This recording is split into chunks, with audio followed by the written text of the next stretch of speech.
Hi, this is Adrian Madril again for Peace of Mind, Chanute's channel TV5. Today we have a special guest on our show. This is Doc Richard Good. And Doc Good, well, he's been a figure in the community for quite a while. Normally on my show we talk about health and wellness, or we talk about some sort of peace of mind. Well, I thought what we'd do is spend some time, bring some veterans on the show, talk to them, because you know some of the peace of mind that we have, we owe that to the veterans of today and the veterans of yesterday. And so at this time I'd like to welcome Doc Good onto my show. Now, Doc, when I first met you, it was down on Main Street, down at the coffee shop, and a bunch of guys sitting around having coffee, and I was introduced to you as Doc Good. And it wasn't until just before the show I actually found out your first name is Richard, right? Richard. So, Dr. Richard Good, and you've been in Chanute for quite a while. Since 1955. Since 1955. Wow, that is quite a while. And you were a doctor of? Dentistry. Dentistry, okay. So, since 1955, Doctor of Dentistry, you've had your hands in a lot of people's mouths from Chanute, haven't you? Yeah. That's what they call DDS, Doctor of Dental Surgery. Doctor of Dental Surgery, okay, okay. A lot of people don't know that. They just, No, I have no idea, and I don't know the difference between, you know, a dentist and an orthodontist or whatever all the different things are. But I want to first thank you for your military service, Thank you. and also thank you for the service you've provided Chanute for all those years. Let's talk about your military service. When did you join the military? 1943, about, March or April. Forgotten the exact date now. That's okay. I hope no one ever asks me the question, because let's see, I think maybe November for me, but yeah. I'm happy 1943 that you know that you can recall that much information. Now, you were telling me that at that time in college, ROTC or ROTC was required for everybody. Able-bodied male. All able-bodied males. Okay. And so what led you to going into the Army Air Corps? I loved airplanes. I had made balsa models of all the airplanes, of World War II planes. So flying was a very interesting thing to me. It was so much more exotic than 105 howitzers or something like that. And earlier you were telling me that was your initial training in ROTC was on like howitzers and things like that. Howitzers, 105s, and French 75s. So that, for our audience who don't know, howitzers are big artillery guns on the combat field. Yes. Yeah, so that would be more exotic to fly a plane. What type of planes did you fly? And final thing, I started out in a PT-19, which was an open cockpit, two-place airplane. Did not have retractable gear in it.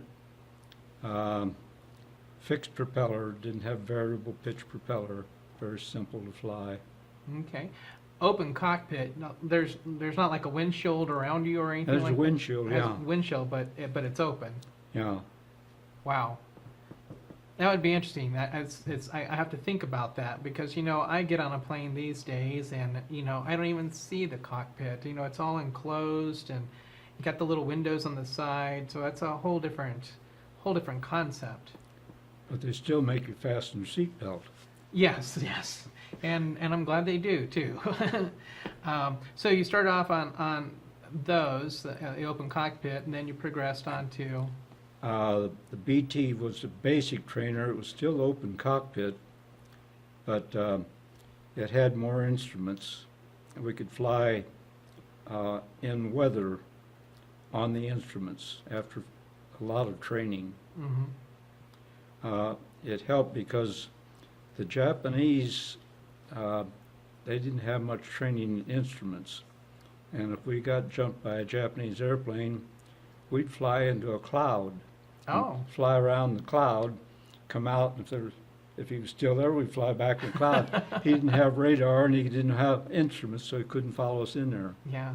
And I don't know if you don't have radar, if you'd want to follow somebody into a cloud.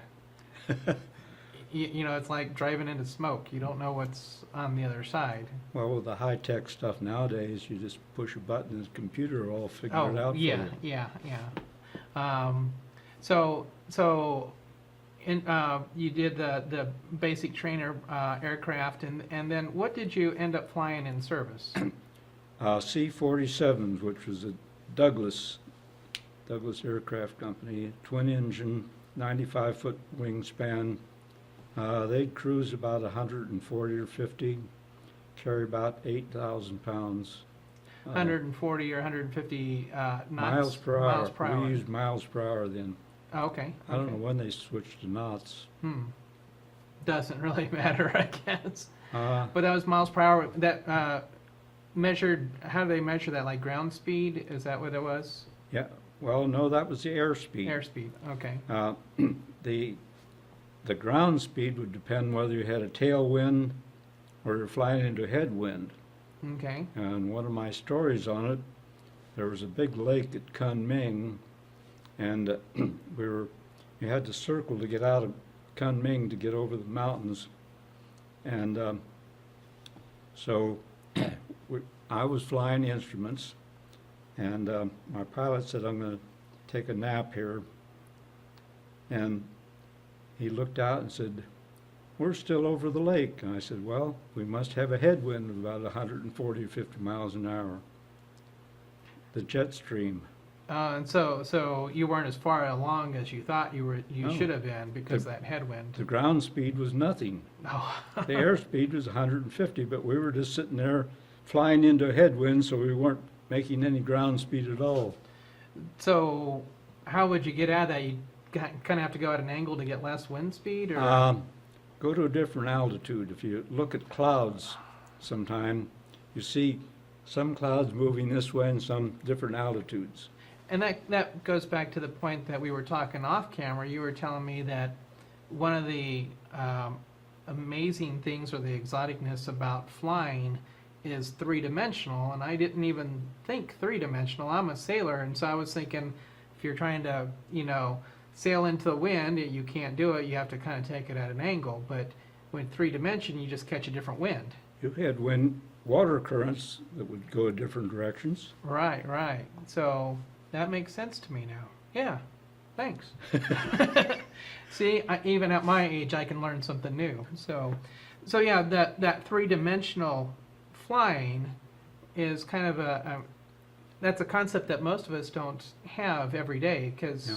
when we drive a car, we don't look to see if somebody's driving on top of us or below us. Yeah. I guess unless you're in like one of the big cities and they got off ramps every different direction, then you kind of have to look. Well, that was part of the training. Do you know why pilots wore a white scarf? No. They wore leather jackets. And the white scarf would keep the leather jacket from scruffing your neck up. Oh. The silk was smooth and the leather would hurt your neck. I thought it was a fashion statement. Well, it was. Hot pilots had leather jackets with silk scarves. Cool. That's interesting. And of course, a pilot in earlier time period, like the times that you were flying, being a pilot, like you said, was exotic. That was something that not a lot of people did, and so it was what some people thought about. Oh wow, that's a pilot. Yeah. So when you were in 1943 to 1945, what area did you operate in? I went over and back on Troopship, even though I was a pilot. So at that time, the Japanese controlled the Pacific pretty well. So we went on a Troopship, not on a convoy, zigzagged all the way across the Pacific. We went below Australia up to Bombay, India. We crossed India on a bunch of trains. At that time, during the monsoon, some of those rivers would be 3 or 4 miles wide. Wow. So you ride up to a river, get off that, get on a barge, cross the river, get on another train, and then go for another few miles. And so you ended up out of Burma is where Yeah. you flew? Okay.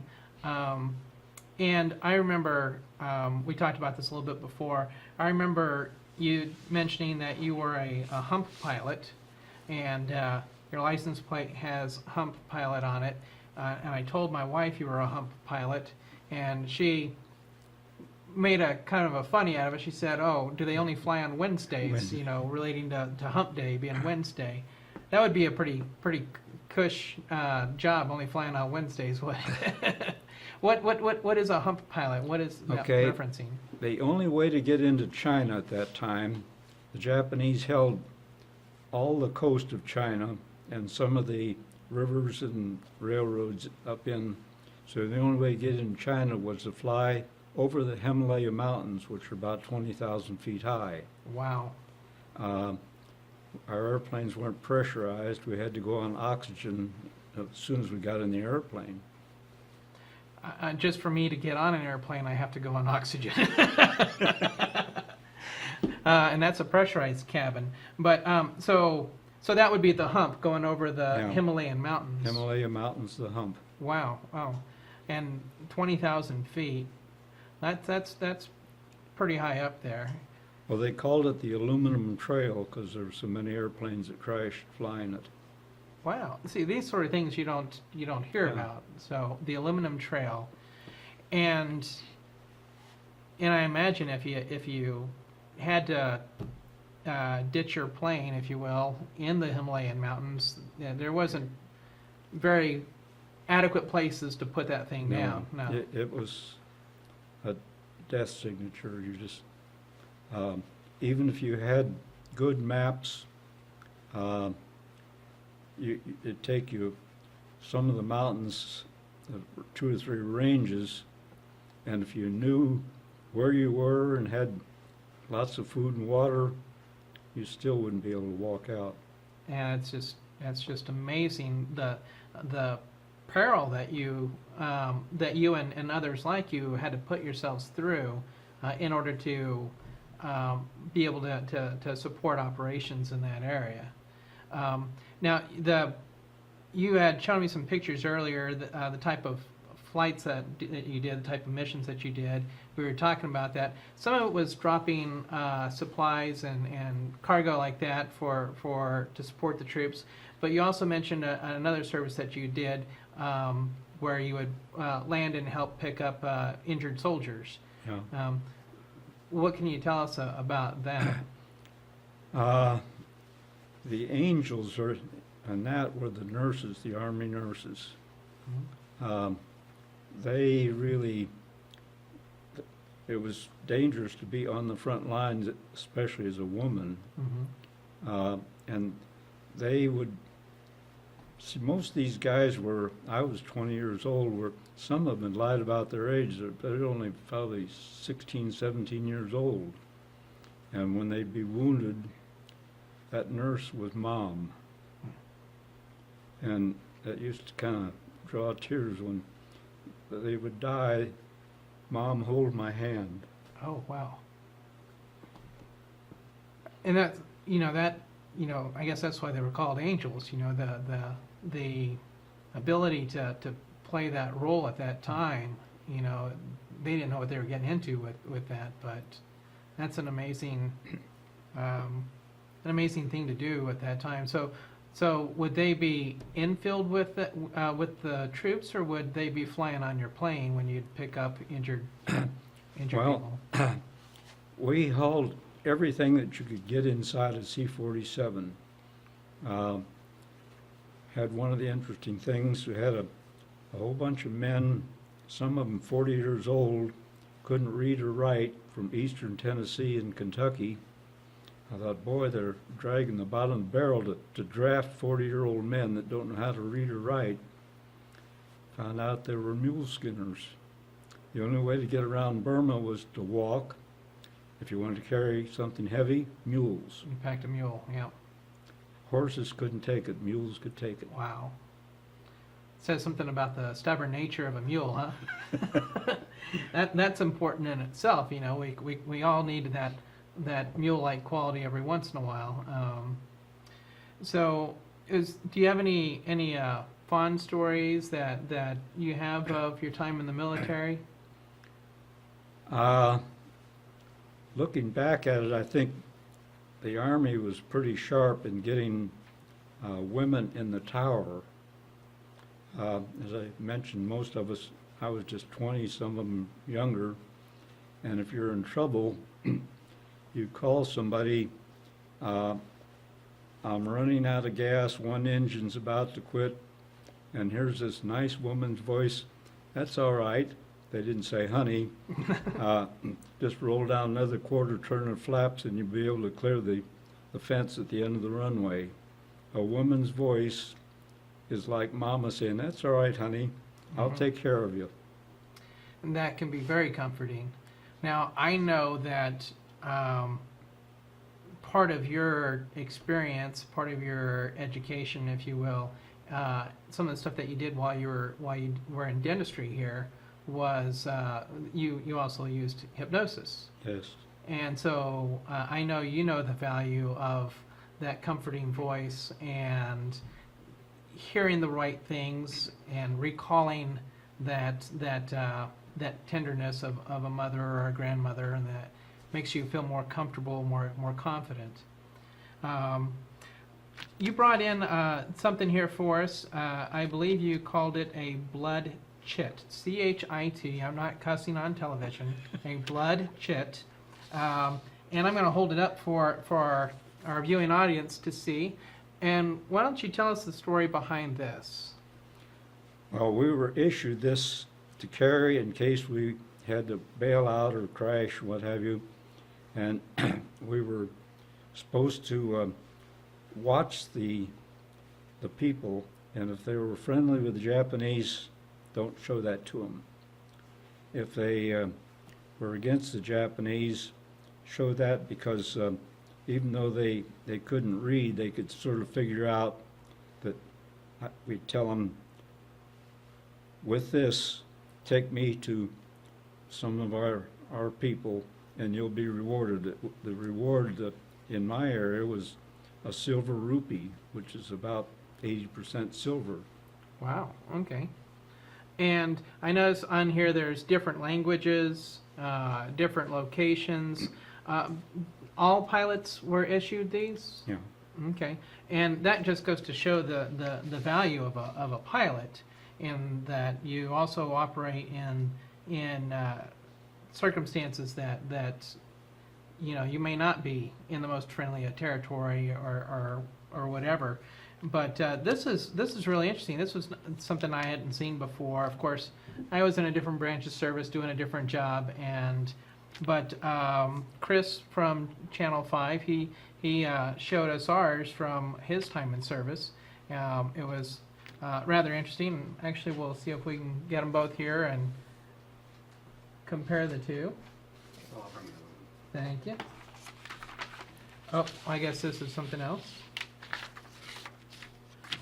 Got a note from one of our viewing members here. It says siren and wrap up. Okay, I know what the wrap up is, but what about the siren? Do you? No.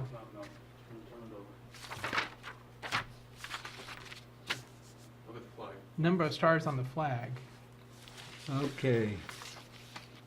1, 2, 3, 4, 5, 6, 7, 8.